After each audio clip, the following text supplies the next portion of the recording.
Jayo Radha Madhava Kunja Bihari.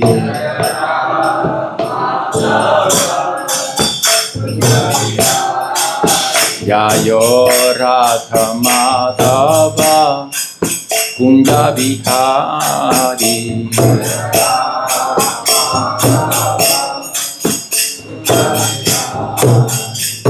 Gopi Jana Vallabha Girivaradhari.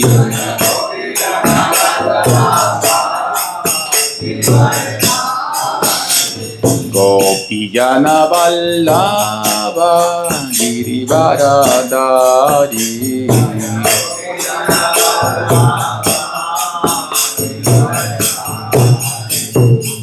Yashodanandana Vraja Jana Ranjana. Yashodanandana Vraja Jana Ranjana. Yamuna Tira Vanachari. Yamuna Tira Vanachari. Jayo Radha Madhava Kunja Vihari.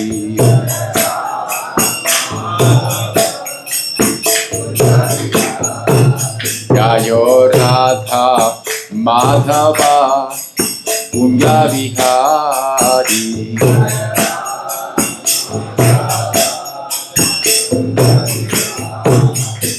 Gopi Jana Vallabha Girivaradhari.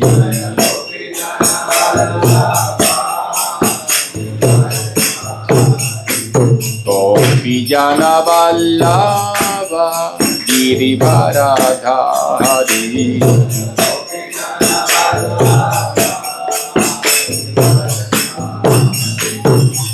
Yashodanandana Vraja Jana Ranjana. Yashodanandana Vraja Jana Ranjana. Yamuna Tira Vanachari.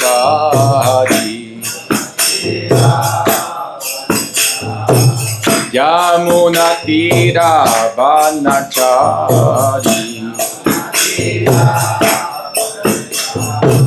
Jayo Radha Madhava Kunja Bihari.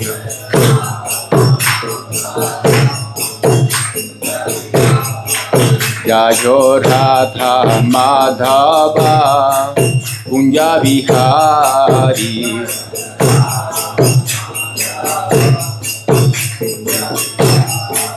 Jayo Prabhupada, Prabhupada, Prabhupada, Jayo Prabhupada.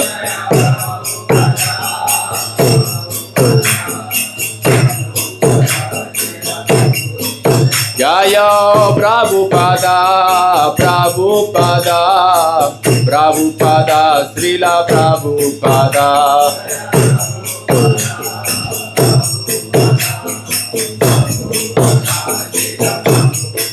Prabhupada, Prabhupada, Prabhupada, Prabhupada.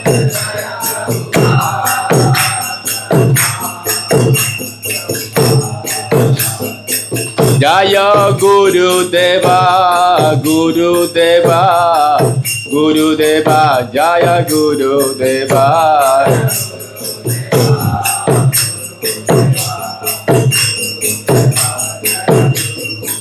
Guru De, Guru De, Guru De, Jaya Guru De.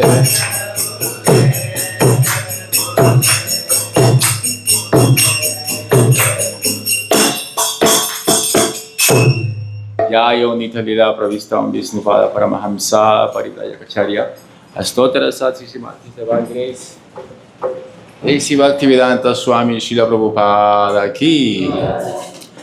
Ananta Koti Vaishnava Vrinda ki, Namacharya Sila Haridas Thakur ki, Prem se kaho Sri Krishna Chaitanya, Prabhu Nityananda Sri Advaita Gadadhar, Sri Vasadi Gaura Bhakta Vrinda ki, Sisi Radha Krishna, Gopa Gopinath Syama Kunda, Radha Kunda, Giri Govardhana ki.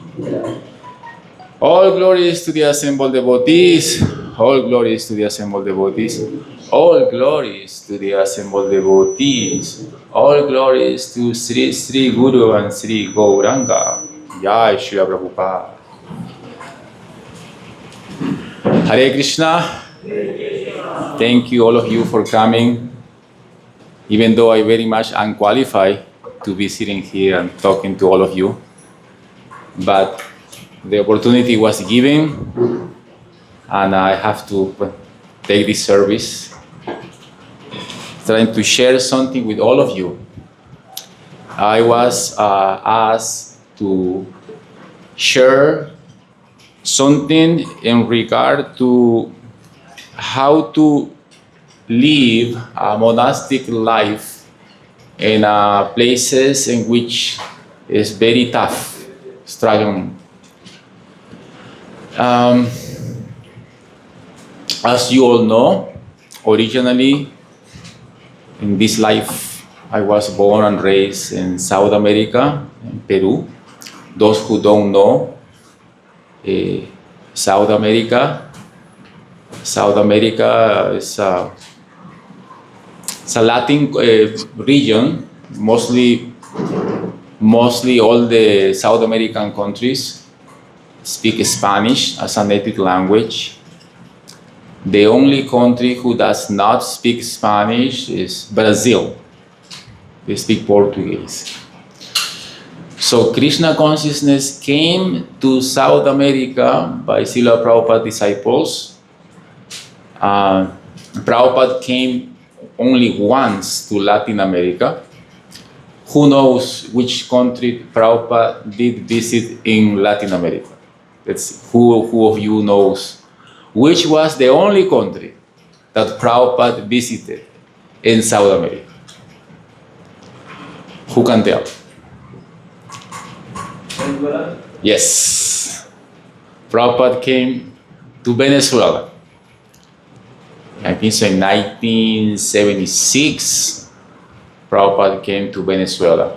And he was planning to come, after he left, he was planning to come back, but his health didn't allow him to come back. So that was his only visit to South America. So, first of all, what I want to explain and I want to set the ground is that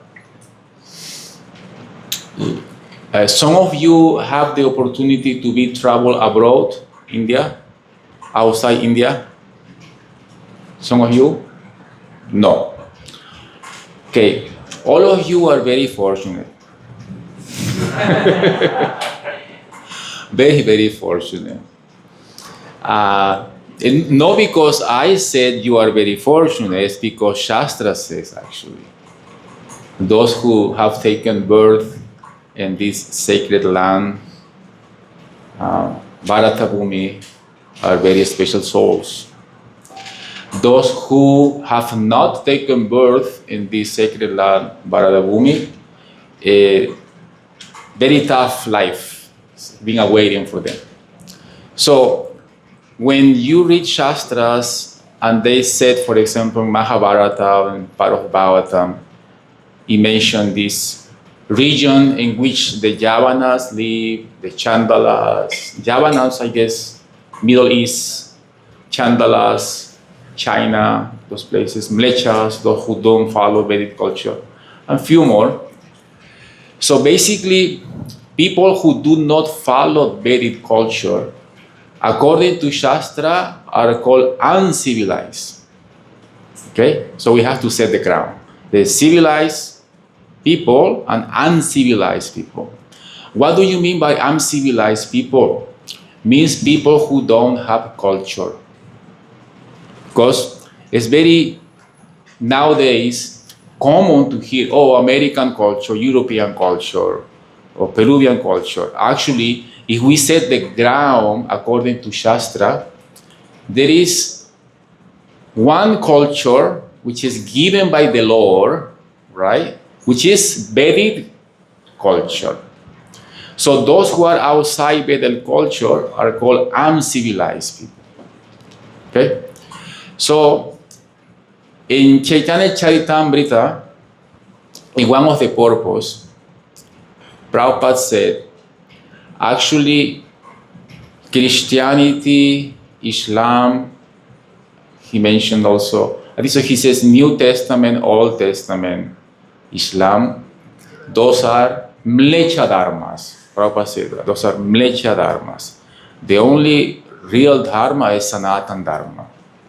Because, and then Prabhupada keeps saying that those are concocted religions because it has a beginning and it has an end. Like Christianity is 2,000 years old. Islam, less than 2,000 years old. So we cannot track how old Vedic culture is. You understand? Because all of you were born here and you know. So, just setting this ground, just for you to know, to introduce Krishna consciousness in those places in which we are actually uncivilized is very tough. That's why Prabhupada, the job, what Prabhupada accomplished actually is something immense. It's like something that we cannot imagine what Prabhupada did. Prabhupada was empowered by Chaitanya Mahaprabhu to fulfill the mission of Mahaprabhu. My first contact with India, I remember, was when I was 5 or 6 years old. My mom, sometimes when I was very little, to my brother and myself, she used to dress up with us. She used to get us ready, and she was taking us to the cinema to watch Indian movies. And I remember I couldn't understand much because the movie was being spoken in Hindi with a Spanish translation, but I didn't know how to read. I was 5, 6 years old. So, but my mom was taking me and my brother to see these Indian movies. And I was sitting there in the cinema and watching, Indian movies. And I was looking at my mom was crying. I still remember this very famous movie, Mother India.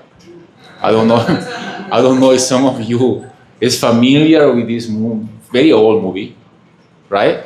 So, my mother, she actually, I can tell she's still alive, and she's a very good lady, very, very moral, very religious person.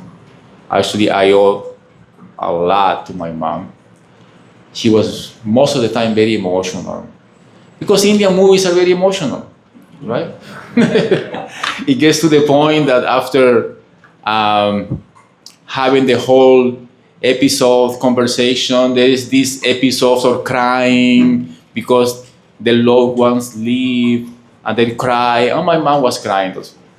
So little by little, these impressions were making something in my life. So when I was teenager, during my vacation times, my mom was taking me to my uncle's house to spend my vacations. I was helping my uncle, just going to do different activities, having fun, so-called fun. And in my uncle's library, he got so many books from many different countries, cultures. And I was looking at the books because my uncle, during the eating sessions that we were all sitting on the table to have food, he was emphasizing the importance of reading, that we should read. We should educate ourselves. So I was going to my uncle's library in his house, and I was looking at these books from India. I was picking out these books, and I was looking at the pictures, and I saw these Nagababas. Now I know Nagababas. At that moment, I didn't know what Nagababas was. But this picture of sadhus with ashes in their body and almost naked and meditating like this, and I was, wow, what is this? I never seen something like this, you know. So, but all these different episodes was creating some impression in myself. And then my uncle, he was discussing with me about the books, and he was saying, oh, this book talks about reincarnation, and this book talks about karma. This book talks about that Jesus Christ went to India. The knowledge that he was preaching, he got this knowledge from India. And I was, wow, this is really amazing. So I finished my high school, and then I went to college, and I was searching for God. I was searching for truth. So even though I was born in a family that mainly they were Catholics, my mom, all they were Catholics, but I was not baptized. I was not officially Catholic. So when I was searching for God, I went to the Christian church, Catholic church, and I said to the priest, I said, you know, I want to be a Catholic, officially Catholic. So could you please teach me how to be Catholic?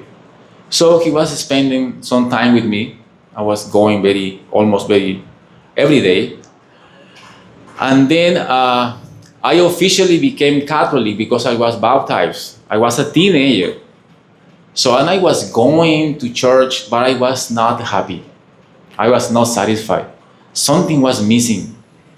And then I remember that one day to my house, some Mormons came. I don't know if you know, I'm familiar with Mormons. No, Mormons. Mormons are another Christian denomination. It's within Christianity, but no Catholics, different denomination. It's a religion that was created in USA, actually, like 200 years back. Very moral, actually. They don't drink, they don't smoke, they're very much family oriented. So they came to my house, we opened the door, we have a discussion, and they kept coming. So then eventually I became Mormon. And but these thoughts of reincarnation, karma, didn't go away. It's still in my mind. And I remember sometimes when I was in the Mormon church, I was talking to the priest and I said, but reincarnation is real. And karma does exist. And they said, no. They said, this is evil. This is the demons, the Satan, that create all these thoughts in your mind and makes you think like that, but this is no, forget about it. I said, okay, but can you please refuse that to me with knowledge? Yes, let's have a conversation. So, but most of the time he was just patting me on the back, like, oh, you're a good boy, you're a good person, but please don't get confused. And I was getting upset. I said, I want to have a conversation. I don't want just to be told that forget about these thoughts, it will go away, don't get confused. No. So finally, one of my friends, he got one Prabhupada's book. But he got it actually not for him, because he knew that I was very much interested in yoga, meditation, karma. So he bought this book for me, because when he gave me this book, he said, hey, Antonio, I bought this book for you because I know you like these topics. The title of the book was The Perfection of Yoga. And I remember when I read the book, oh my God. Prabhupada was so amazing and so clear. I still remember that Prabhupada said, anyone who claims to be a yogi or a self-realized person, if that person is not able to follow these principles, don't eating meat, the gambling, and all these 4 principles, is not better than an animal. So to be a human being means you have to follow this principle. And Prabhupada I was, oh my God, this makes sense. This all makes sense.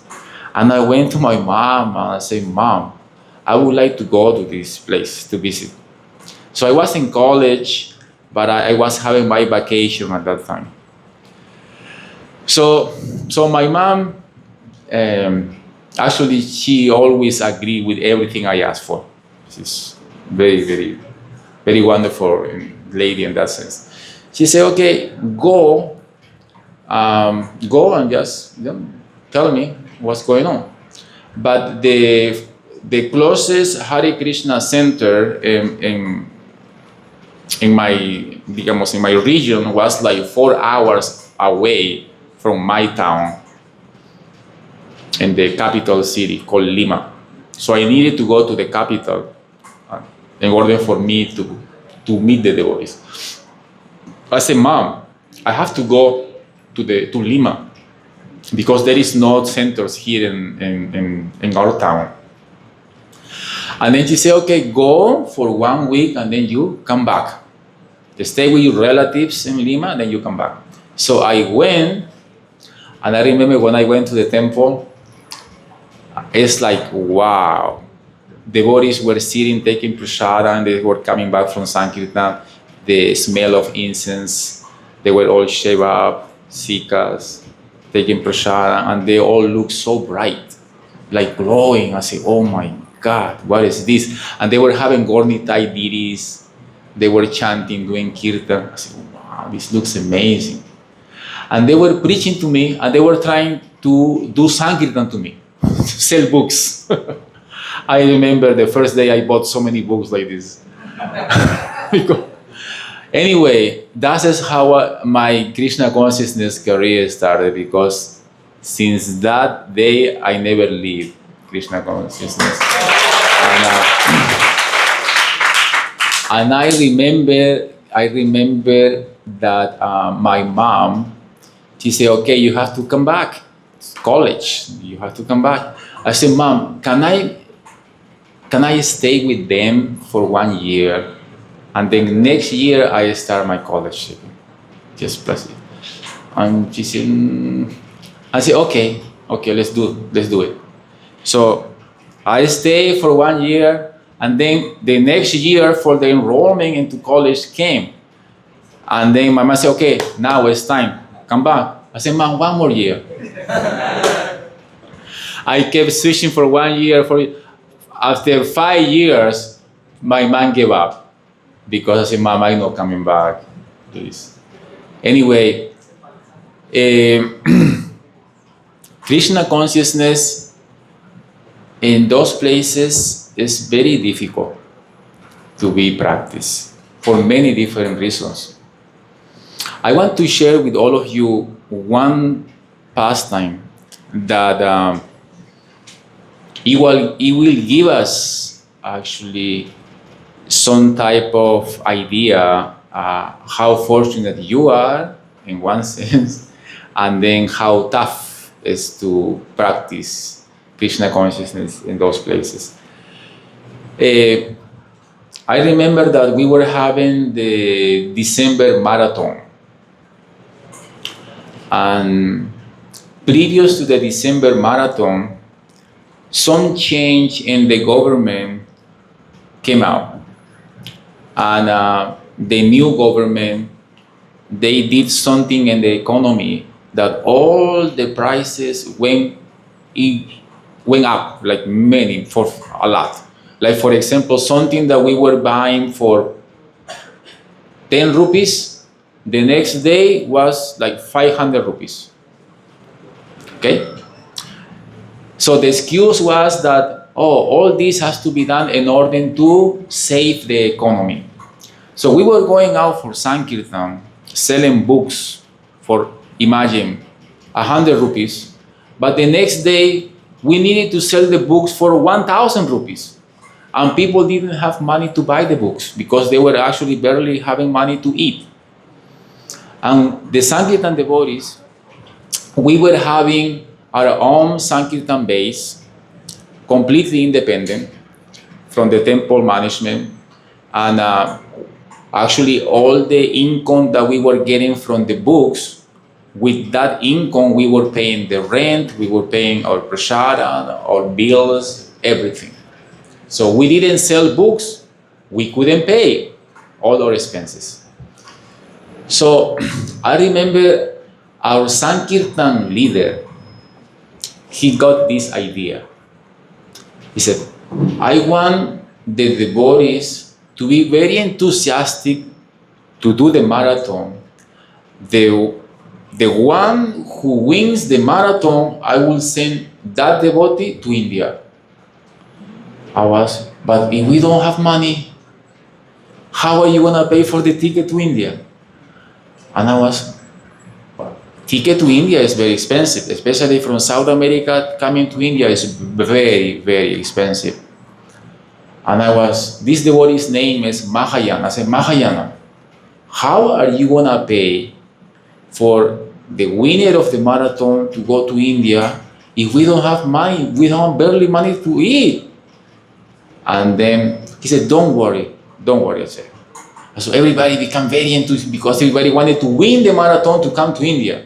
I myself was like, but everybody was like, we were actually getting fired up because we wanted to come to India. So what happened is this devotee Mahayana, which is he's very nice devotee, very humble devotee, very simple devotee.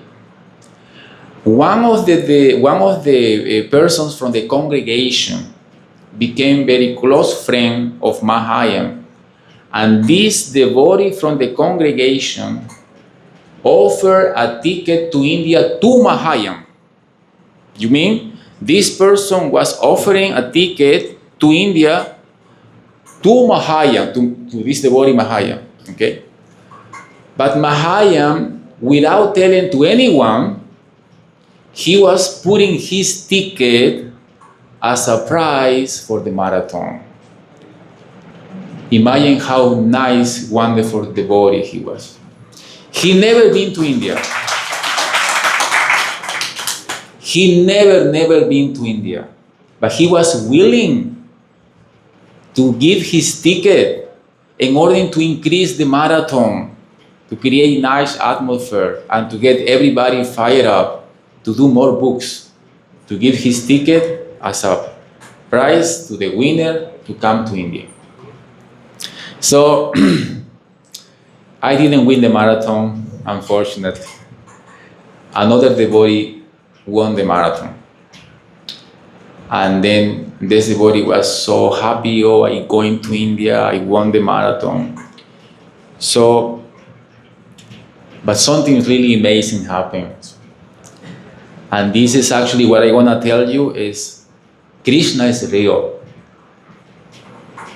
And Krishna actually sees the good intention in everyone's heart. Krishna sees your intention. When this person that offered the ticket to Mahayana actually explained to that person, said, thank you for you offer me the ticket to go to India, but I actually don't want that ticket. Please buy this ticket for the person who won the marathon. When this person from the congregation went to the travel agency to buy the ticket, there was this promotion, 2 for 1. Means 2 persons were able to travel for the price of 1. So Krishna fulfilled the desire of Mahayana, sending one devotee to India to increase the marathon, but at the same time, Krishna reciprocated with his devotee, Mahayana, with his devotion, and he also came to India. So yes, is tough. In those places which is tough, actually, because it's tough, so you are pushed to be more surrendered. You push to be more, it's like,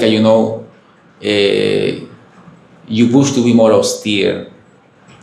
And you get to have a very amazing realizations. Definitely, the movement how it's now is very different at how it was before. Okay, so especially in those times, we didn't have so many facilities.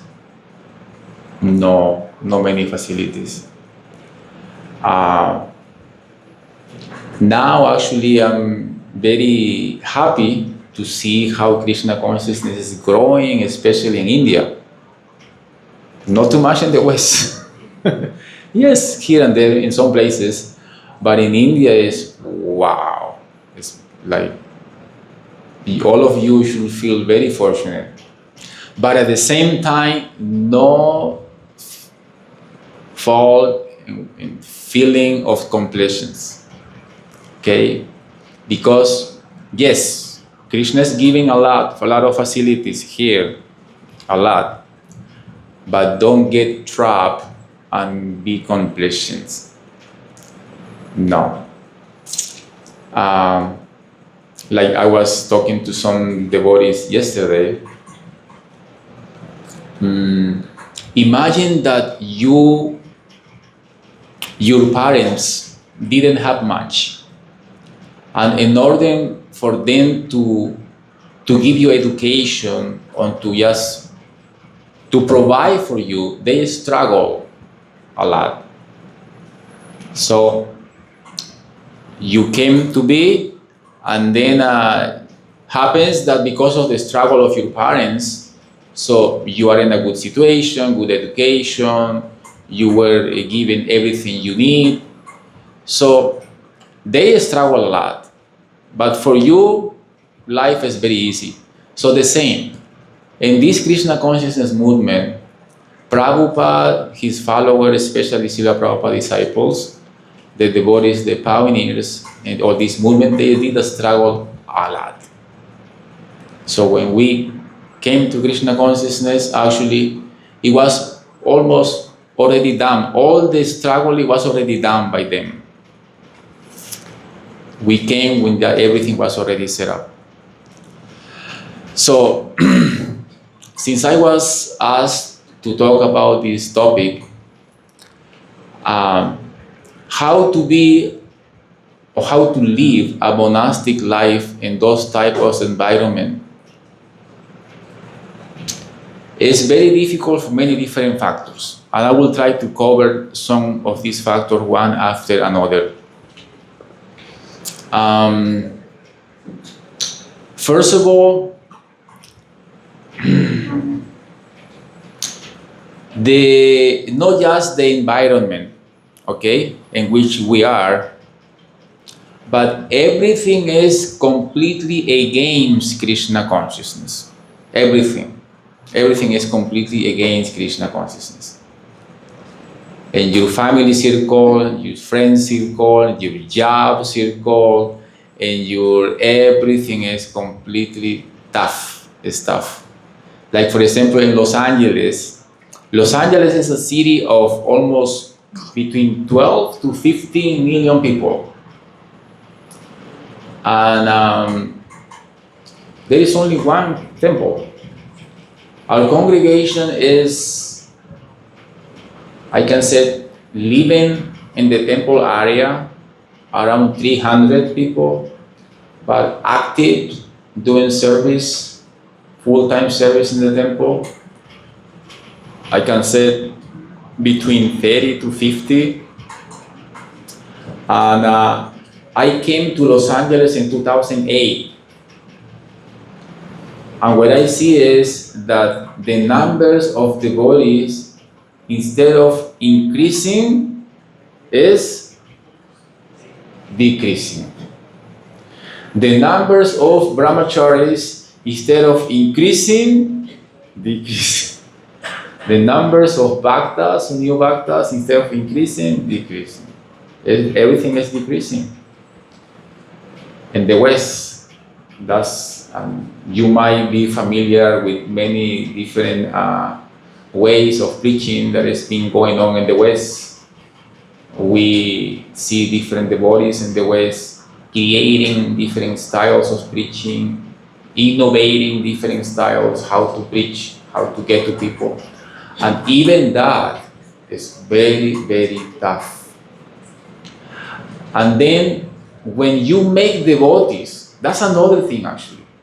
Like for example, India, those who were born here, they have the culture of acceptance of to be told what to do, right? So like humility, simplicity, submission is part of very culture. You understand that there is respect to superiors. So you accept that in order to grow, you need to be told what to do, train up. But in the West, it's very tough. Because this Western mentality of being independent, especially this American mentality, I do everything by my own. Whatever I want, I get it. I can do it. Actually, if you are able to dovetail this mentality in Krishna consciousness, it can be used. Yes. But you need to have some expert guidance. Like Prabhupada was very expert. Prabhupada actually, he engaged this American mentality, he exploited it in Krishna consciousness. He was challenging this American. He was saying, you Americans, you always do something great. Do something great for Krishna. Oh, he was touching their ego. Oh, America, I have to do something big. Oh, that's instead, you see? But if it's not used properly, it can be damaging also. So, like for example, I remember another incident. I was in Los Angeles. My service in Los Angeles, most of the time, has been in the kitchen. For some time, I was the kitchen in charge, kitchen supervisor, and we have this training that the bhaktas, as part of their training, daily should be sent to the kitchen to do service for like 3, 4 hours, 5 hours every day. So even though I was not in charge of the new bhaktas, I was in charge of the kitchen, but when the bhaktas were coming to the kitchen, I was in charge of them for those 3, 4, 5 hours. So I have this small incident I would like to share. There was some bhaktas, and two of these bhaktas, they say, Acharya Prabhu, Acharya Prabhu. There is one devotee that he is in Baba or in Prema Prabhu, for sure. I said, what do you mean Baba or Prema Baba?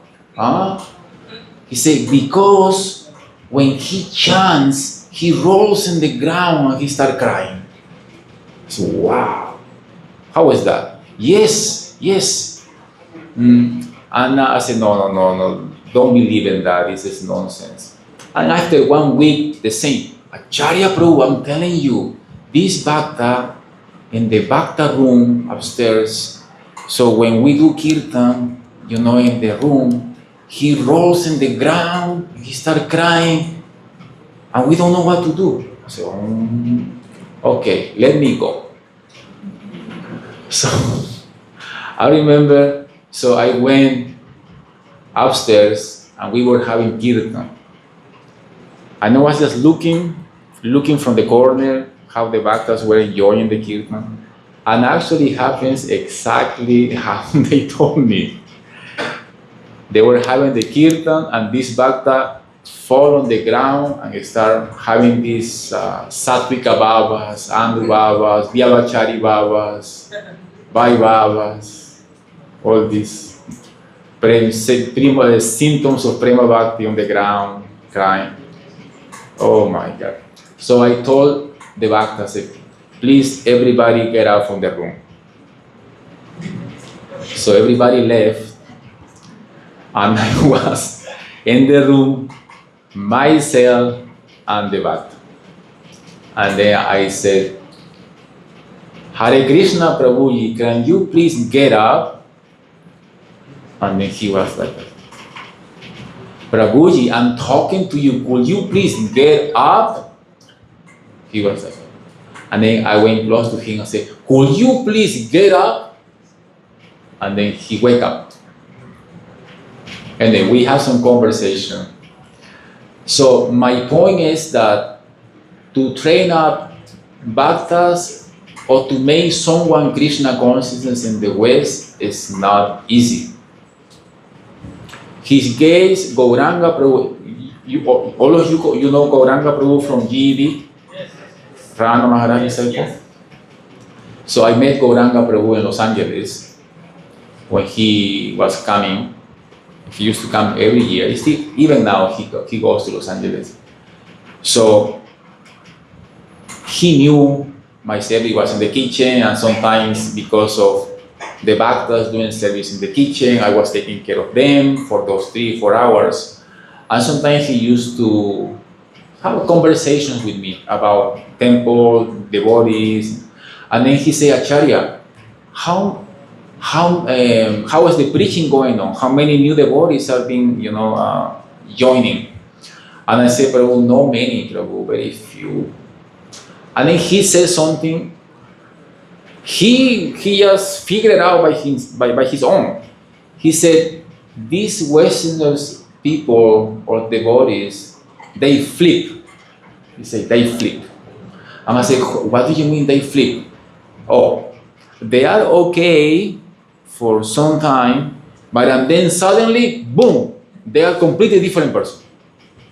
I say, yeah, you are right. You are right, Prabhu. You can do. And actually, that's why there's so many factors that makes preaching in the West very difficult. This is one side, okay? In the other side also, and I want you also to understand this part, very important, Chaitanya Mahaprabhu is very merciful also with those people. Why? And I including myself because I'm one of them. I was born and raised there. And I feel Mahaprabhu's mercy because I'm very much unqualified. Internally, I'm crap, but I feel his mercy. Because of many different reasons, the way how we were been growing up, environment, our mindset, our craziness, or whatever. So I see that Prabhupada's mercy, Mahaprabhu's mercy, is all that we are living off, at least in the West. Like a lot of mercy. The more following you are, the more mercy you get. So actually, I feel a lot of mercy, my friend and I, Nicholas, when we come to India as well. Actually, I feel every time I come to India, I feel like India is my home. That's for real. Actually, I heard this from some devotees saying that Prabhupada said, India is our home. He said especially the Dhams, Vrindavan, Mayapur is your home. If you are in the West, it's just because of preaching, Prabhupada said. If you are not preaching, you should go back home. Prabhupada said like that. So India is, I feel like it's my home. I belong here. You know? So I just want to, while I'm speaking, if you want to ask questions or make some comments in the middle, you can just raise your hand and we can have some interaction conversation as well. because by your mind maybe some questions are coming up or something, and just express yourself and we can have some discussion. Okay? Yes, Prabhuji? Salvo Gama Prabhu. Prabhuji, it's about independent.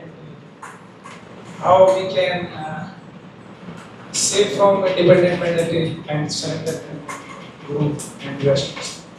Okay. We all have independent mentality. Thus we are here. Okay? But when I use this independent mentality in order to define mostly the Western mentality, even though this independent mentality is in everybody's mind, is very much prominent. It's very much prominent in the West. Okay?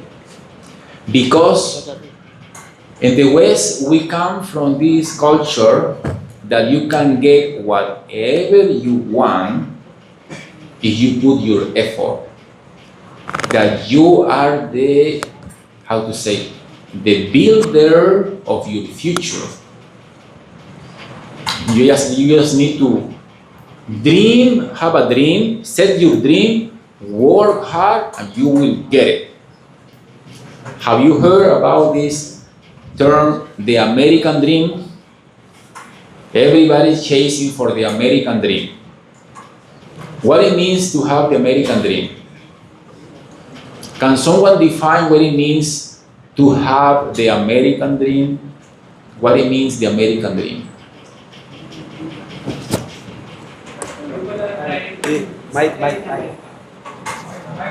Mike. They think that we will, if we build some property, we buy up some property in America and we settle in America, that is the American dream. Yeah, the American dream is to have a property, to have a good job, materially well established, and to enjoy life. Don't forget that, to enjoy life. This is the American dream. And this independent mentality is very much there. Like, for example, when people grow up to the age of 18 years old, you are out of the house. You are not mama's boy anymore. You are out. Okay? And I see with my own eyes people 18, 19, 20 years old, because the culture is such that at that age you have to live by your own. You are not more dependent on your parents. These kids are struggling. Actually, that's the age when you are a teenager and in your early 20s. It's the time or the age in which you need more support. Psychologically more support, because your body, your mind goes into many different changes. You're trying to find yourself. And because according to the law, in those places, at the age of 18, you are considered to be an adult, means that you can take decisions by your own, completely independent from your parents. Okay, now you are free. Okay? So you are 18 years old, you buy, and you are by your own. Get your job, whatever you want to do. And people are struggling a lot. They're suffering a lot. So, in general, how when we become devotees and we want to, how to say, overcome this independent mentality, we have to actually understand the principle of Guru. There is 64 limbs in devotional service, right? Rupa Goswami mentions in Bhakti Rasamrita Singh. But he starts, the three first ones has to be with Guru. Taking shelter of the spiritual master, instructions from the spiritual master, initiation from the spiritual master. So, we have to actually surrender to the spiritual master. That relationship of surrender to the spiritual master is the beginning of the spiritual life, okay? And it goes all the way to the end of the spiritual life. In the Srimad Bhagavatam, in the chapter that we are reading now in the temple, is the 9th chapter.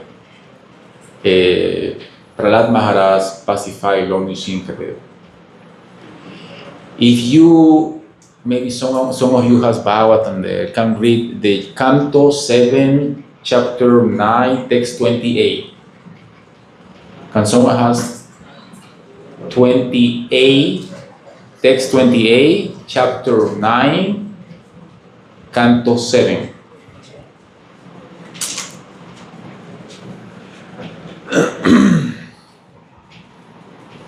I mean, so I have it here, or if not. So, basically, did you find it, Prabhuji? Did you find it? Can someone give the mic to Prabhu?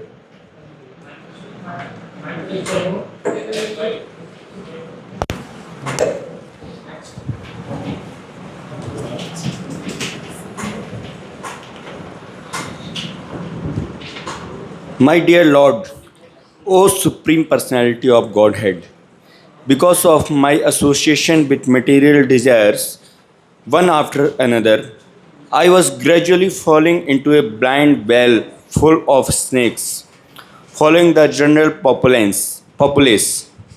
But your servant Narad Muni kindly accepted me as his disciple and instructed me how to achieve this transcendental position. Therefore, my first duty is to serve him. How could I leave his service? Jai Prahlad Maharaj ki Jai. We start by taking shelter of the spiritual master, and after we see the Lord face to face, we keep serving the spiritual master. That's what Prahlad Maharaj said. So the principle of Guru is very, very important. Very important. Prahlad Maharaj is having darshan of the Lord. The Lord is right in front of him. And the Lord is telling Prahlad, please ask for any benediction. Actually, Prahlad remained quiet. And the Lord was putting thoughts in Prahlad Maharaj's mind. Okay, I can give you liberation. I can give you this. I can give you this. And one moment Prahlad said, my Lord, wait. I am not a business guy. Stop. No? And then how I gonna leave the service of my spiritual master? So, in order to navigate the waves of life, or navigate the waves of devotional life, there is certain tattvas, certain things that has to be very clear understood. And this is one of them. You know? Anyone would like to ask more questions to get the discussion going? Yes, Prabhuji. Mike. Hare Krishna Prabhuji. Hare Krishna Prabhuji. Hare Krishna Prabhuji. I'm wondering, do you have any experience with His Holiness Bhakti Charu Swami Maharaj in Los Angeles temple? Jai.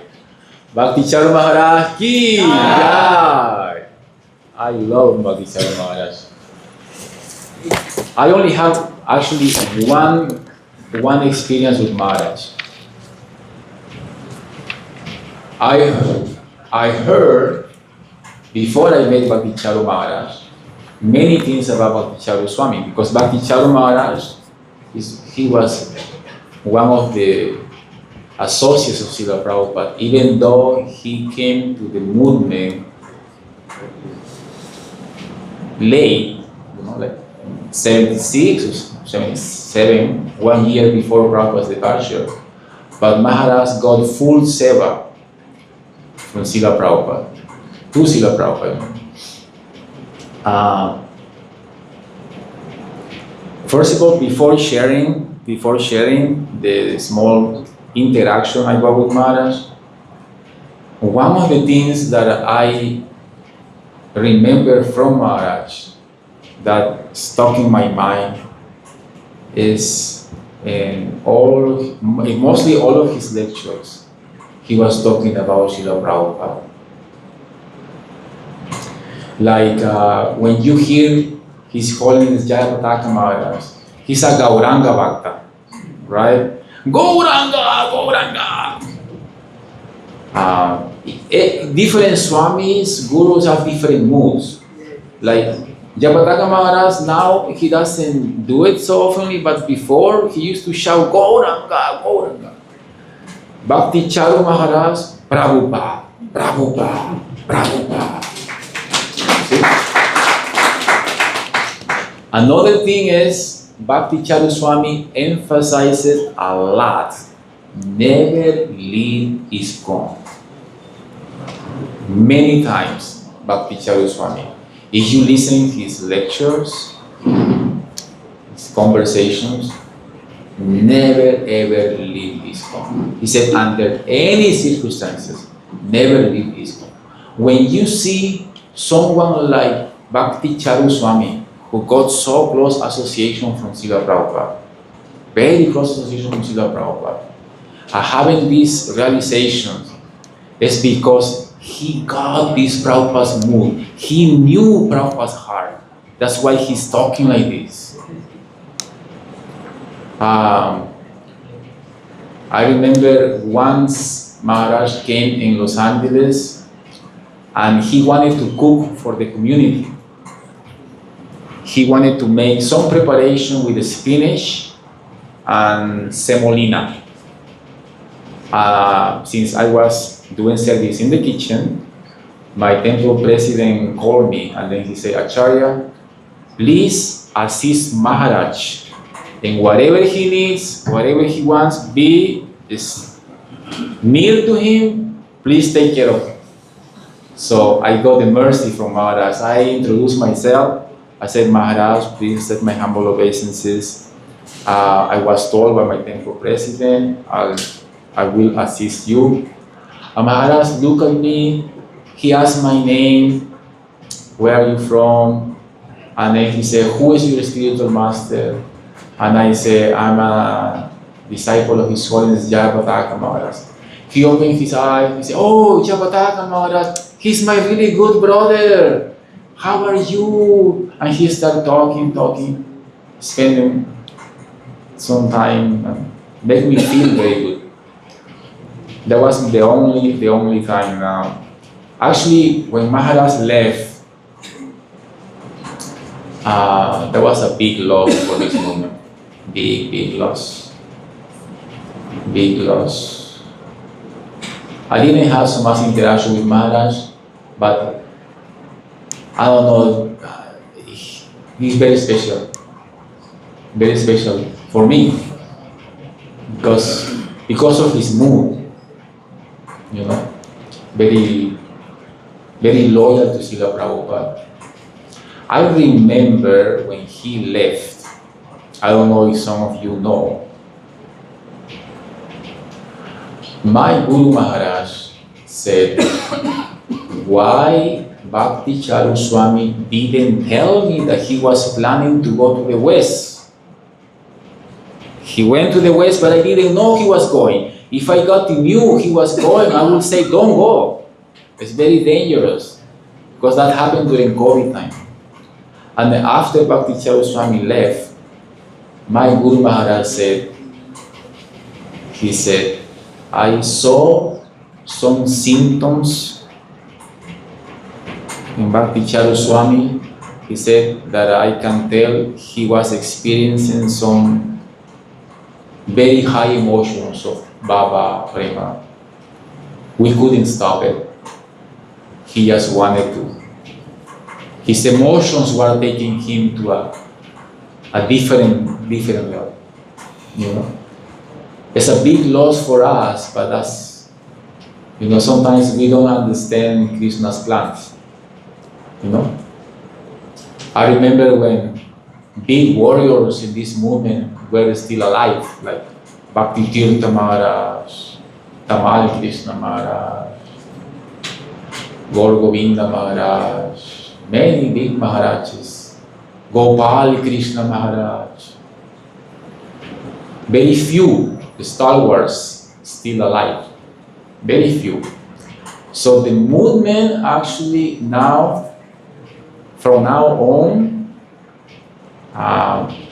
it's gonna keep going on the shoulder of you, like the new generation, especially all of you. And we want all of you to get trained up very properly, very properly. Never leave ISKCON. Never leave ISKCON. And be patient. We don't become a pure devotee just like this. No, it takes time. Be patient. So everything takes time. You plant the seed. It takes some time for the seed to fructify, to become a tree, and to give fruits. To bear a child also takes time. And we should also focus in how to have very loving relationships among devotees. Because for some time in the past, ISKCON was a very, for some time, a little tough. And we suffered for some time because of not knowing how to resolve issues in a right mood. It's my way or my way. Okay? So it's okay to have different opinion. It is okay. Actually, if you go back in Vaishnava history, even some of our Acharyas were having different opinions. Even if you read the commentaries of some Acharyas, it's different in some aspects. Vishwanath than Jiva Goswami, then Siddhartha Swami, than Madhacharya. So it's okay to have different opinions. What is not okay is not to have loving relationship, even having different opinions. That's not okay. We should respect each other. We should not offend each other. There is no room for Vaishnava aparadha.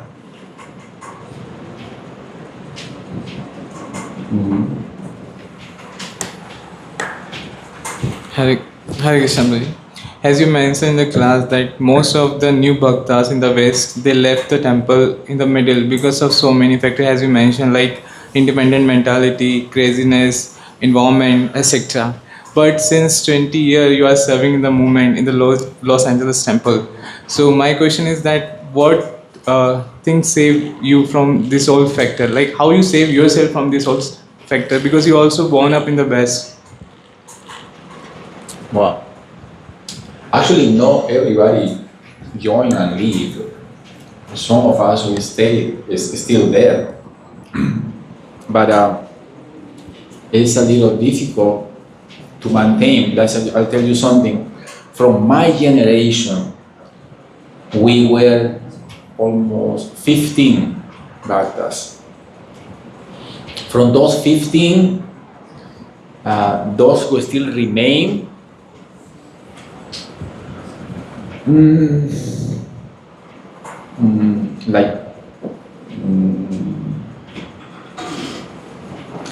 I would say there is 4. And among these 4, maybe like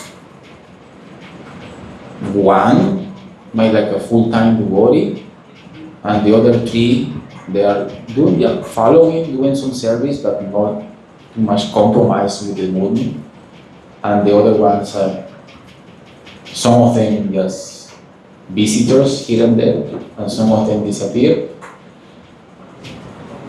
My experience, for example, in LA is that we get this wave of devotees, and then after sometimes the wave start to, where are they?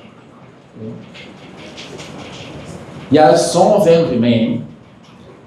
In my case, what did it help me? I really don't know, but I'm just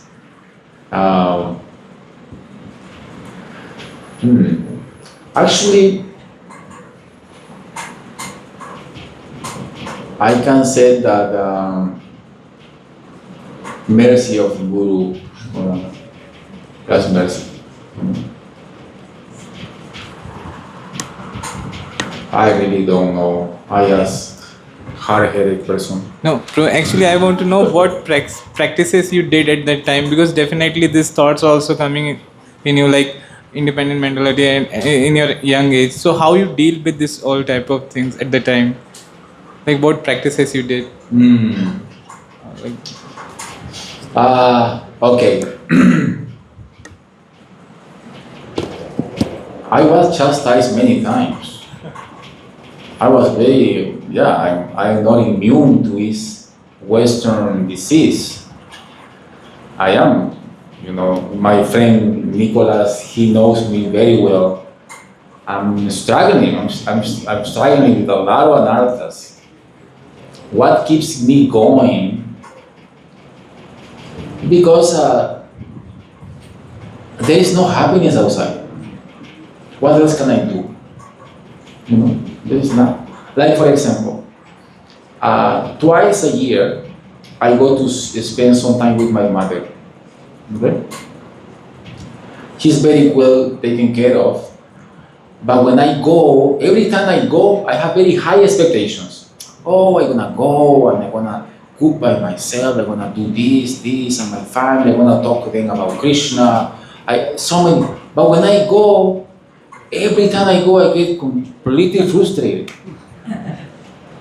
And then I say, oh no, I'm counting the days to go back to the temple.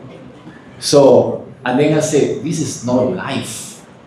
I go to see my family. Yeah, I relish to be with my mom. She is amazing. But my other relatives surrounding my mom, I see how they live, what they talk, their goals. They work very hard. Yeah, they have some material facilities, but their life is full of troubles, problems. And I don't see myself living like this. So I don't have another option. Just go back. To be a Hare Krishna. But also, talking about this principle of Guru, right?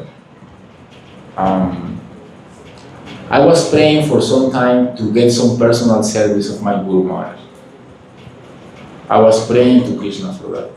And actually, I don't know if I share this with you, but I was trying to run away from Japataka Maharaj.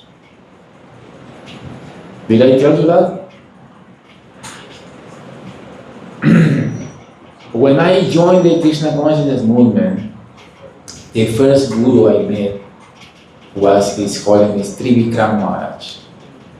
The second guru I met was his Holiness Jayapataka Maharaj. And Jayapataka Maharaj, actually, since the very beginning, he conquered my heart. Everything. I want to surrender my life to this person. But my intellectual mind was giving me so many excuses why not to surrender to Japataka Maharaj. One of the excuses was, this Maharaj has so many disciples, how he gonna take care of you? You a small bhakta, who are you? You're not, whatever places he goes, he has in South America, so many disciples. What to say about India? So I said, no. Forget about Japataka Maharaj, and I was taking shelter of Trivikram Maharaj. So after 2 years of waiting, and I was ready to take initiation, Trivikram Swami sent a letter to my temple president, to myself, saying that he was not coming anymore to South America. Those who are aspiring for me to take initiation from should come to Europe, to Poland. I will initiate them, but they have to shift to Poland, to Europe. I was very new in Krishna consciousness. I talked to my temple president. I said, what options do I have? Should I go to Europe? Should I choose another guru? What should I do? And my temple president said, Bhakta Antonio, be practical. We have so many gurus. Just pick someone else. So I followed my temple president, and did I pick Japataka Maharaj? No yet. Still, in my mind, I was. And actually, my temple president, he mentioned to me a few names. He said, you can choose this. He didn't mention Japataka Maharaj. So, and I picked another guru. And I was following all strictly. After 2 years, I waited 2 more years, and I was going for initiation in Brazil. We were having the Latin American Hare Krishna festival in Brazil, and this Maharaj was meant to be there.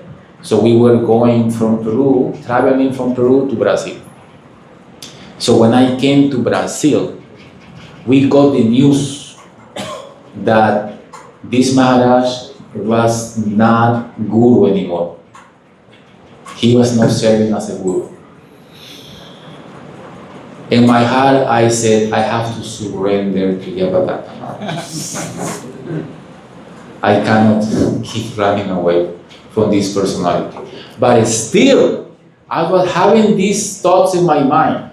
Yes, I love this person, I want to surrender to this person, but I want to serve my guru. I want my guru to know me. I want to have some personal contact. I want to at least be able that my guru knows who I am, remember my name, ask questions. Anyway, so I took initiation from Japataka Maharaj. I waited actually 2 years more. In total, I waited like 6 years for initiation almost. Two. When I took initiation from Japataka Maharaj,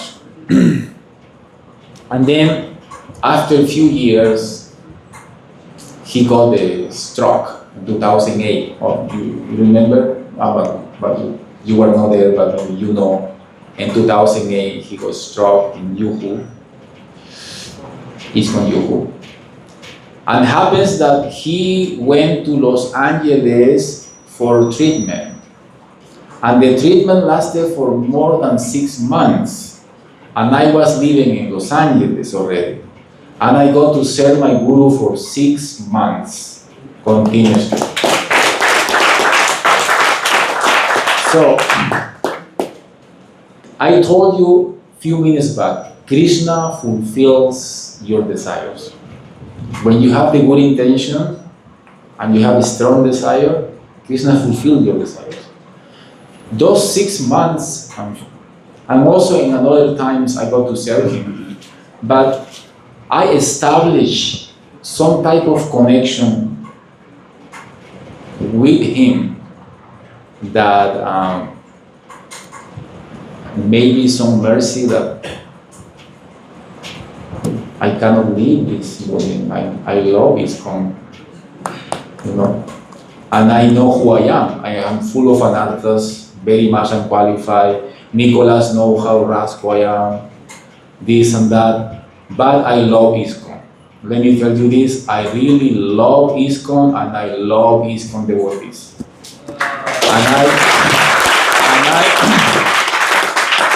Even though with all these unqualifications and all this, I want to remain in ISKCON. And I cannot say I love my guru, because when you love someone, you surrender completely. But I aspiring, actually, I am aspiring that one day I will be fully surrendered to him, you know. Prabhuji, you have one question also? Yeah, devotees from here had two questions. One was that you mentioned about that devotee who was rolling in the Sankirtan. So one of the devotees there asked what happened to him. I guess you all of you got the message. Okay. Since I was shouting to him like, hey, get up, and he was not getting up, so I got more firm, and I shouted very loud, get up. So and then I grabbed this devotee, like this, and I say, my friend, please stop. So and then we got in a conversation, and a very good conversation. And then yeah, he didn't admit it that he was acting wrong because he was having some thoughts in his mind that he was experiencing something. But at least that was the last time that he acted like this. That was the last time that he acted like this. Is he still in the moment? He is not in Los Angeles area, but I heard from another devotees that he is still coming to ISKCON temples. Yes, he's still connected. Second question, which another devotee asked, that he is doing offenses on the level of mind. So, please ask. Committing offenses on the level of mind solution. Oh, who's having offenses in the level of the mind? One of the devotees. Oh.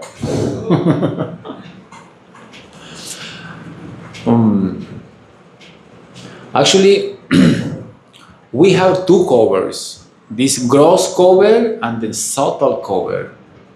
And the mind falls into the subtle cover. So the mind is affected by these 6 enemies, right? And sometimes these 6 enemies, they manifest in different ways. Like envy, it gets manifested in some ways, jealousy, comparison. I compare myself with this devotee. One jealous because this devotee got this devotee did.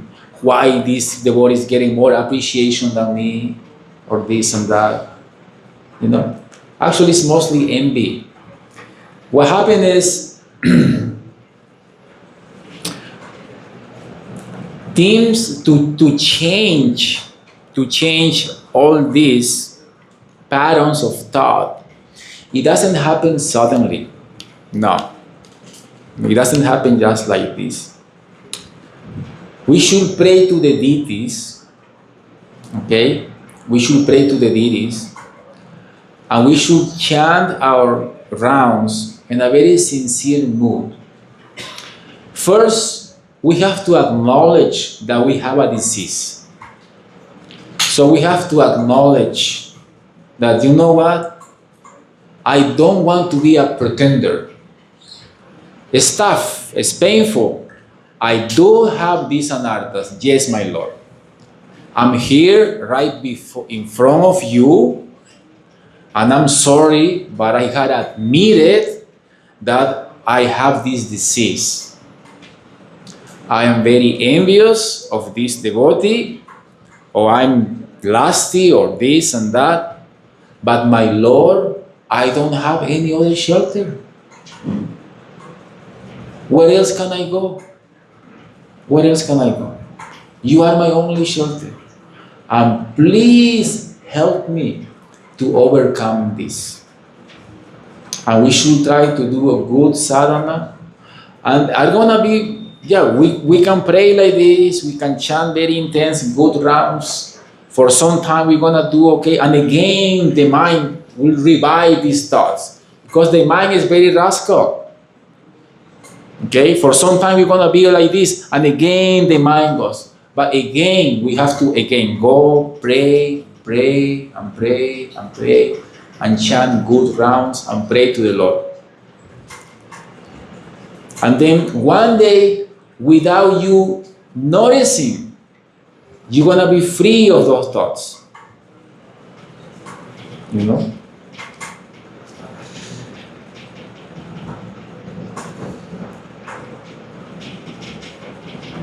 Hare Krishna. You have any question? So there is one devotee in Los Angeles. He has taken the task of preaching to the Muslim population. That's a very tough work. This devotee goes to the neighborhoods in Los Angeles and many different cities. Even he goes abroad. He goes to Australia, to other places in which there is a high percent of Muslim population. And he does book distribution. It's very tough. Very tough. I have experience of meeting some Muslim people, and it's not easy to preach Krishna consciousness to them. But this devotee, he's in the West, preaching not only Westerners, but preaching to Muslims. Books. His name is Krishna Kumar. Prabhu. He's a very nice brahmachari. But yeah, he's traveling all USA. He's going to Australia, trying to preach, because he said that he heard from Prabhupada disciples saying that Prabhupada said that those who preach in the Muslim countries or Muslim population, that Prabhupada will touch those devotees' feet and put it on his head. So he wants to get Prabhupada's mercy. Yeah, to be a Krishna consciousness devotee in those places is tough. But because of that struggling, also you get some special mercy. Some special mercy. My request to all of you, because after 8 years I'm coming back to India, and I see huge difference than before. Now I see all the temples are packed, that all the artists, there is waiting line of people lining up to come into the temple to take darshans. The 4th Fairy or 4:15 Arti, people comes like in waves to take darshan, not just weekends or festival days, almost every day. And not only in this temple, I coming from Yuhu, Kargar, Calcutta, Mayapur, many temples. We're visiting many temples. And almost everywhere I go, this is amazing. Amazing. So my request to all of you is get fixed up, very, very fixed up. Krishna has given you all the facilities. All the facilities. So get trained up, understand this philosophy of Krishna consciousness very deeply. My Guru Maharaj lately, I see in his lectures, he's emphasizing a lot the importance of studying Prabhupada's books, especially to get these degrees of Bhakti Shastri, Bhakti Vaibhava, so forth and so forth. So yeah, study Prabhupada's books. In the past, there was not so much emphasizing in studies, and there was also no facilities. And then in the past, there was more emphasizing of service.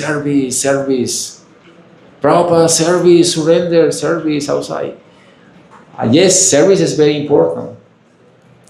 But also, our foundation, our Sambandha Jnana, it has to be grounded with Shastra. Bhaktivinoda Thakur, before I came to India, I was giving a lecture in Leh, and I got to explain, I forgot, but Bhaktivinoda Thakur explains that Sambandha, let me see if I remember, is not just understanding Krishna, the Jiva and Krishna relationship, devotional service, but Sambandha also means to know Prakriti, to know Rasa, to know the modes of material nature. And he goes, Sarga, Visarga, and few other themes that he mentioned. So it's very important. And it's a combination of knowledge, service, sadhana. You know? And another thing which is not less important is to develop the right attitude. The right attitude. Prabhupada writes, I think so that is, we were studying the nectar of instruction in some of his purpose, in nectar of instruction. Prabhupada said, the most important thing in the devotee's life is to develop the right attitude. Prabhupada said exactly like this. And I remember also hearing from His Holiness Guru Prasad Maharaj the same. Because we might have so many qualifications, so many skills, but if you don't have the right attitude, it's not appealing to the Lord. It's not appealing to the Lord. Any other questions? Another devotee has another question, that how to intensify our prayers. How intensify our prayers? How to offer prayers with intensity. Okay.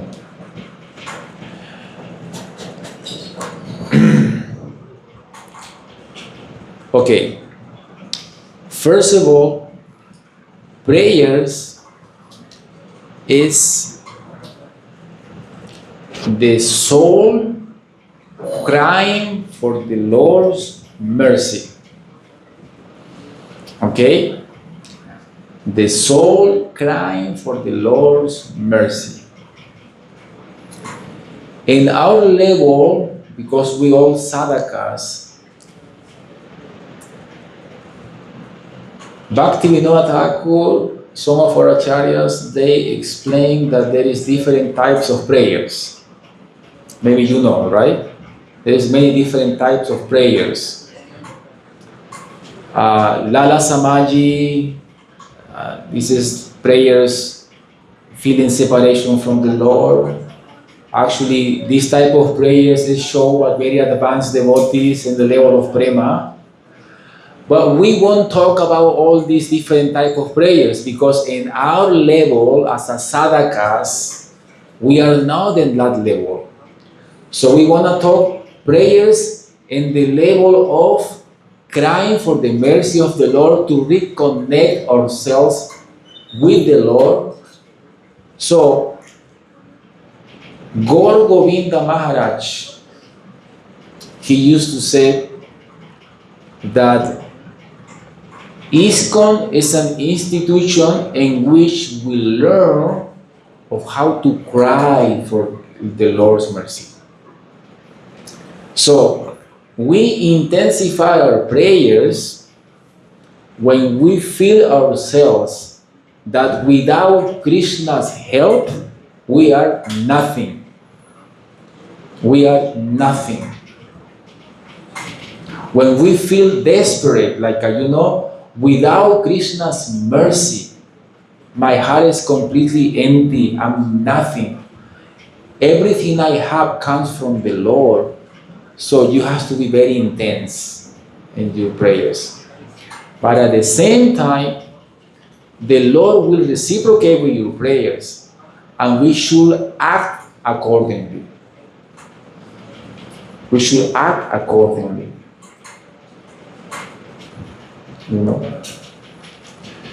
Because actually, our process is sadhana.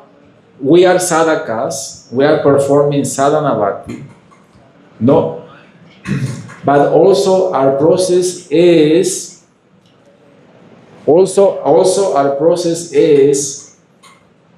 to work and how to invoke the Lord's mercy. These two, sadhana and mercy. Because just sadhana, yeah, we might make some advancement, yes, but we also need kripa. And for kripa, we need, I need my glass. We need actually to pray very intensively. And there is another high topic that I would like to mention. To get the mercy of Gornitai Gauranga. Yes. Okay, so thank you very much for all your attention. It's been very relishable to stay here in this temple with all of you. And thank you very, very much. If any of you have more questions, so we can talk in another moment, you can approach to me in a personal level. In a few minutes, my friend Bhakta Nicolas and myself, we gotta go. We have some preaching activities. And I wish you all the best in your Krishna consciousness. Hare Krishna.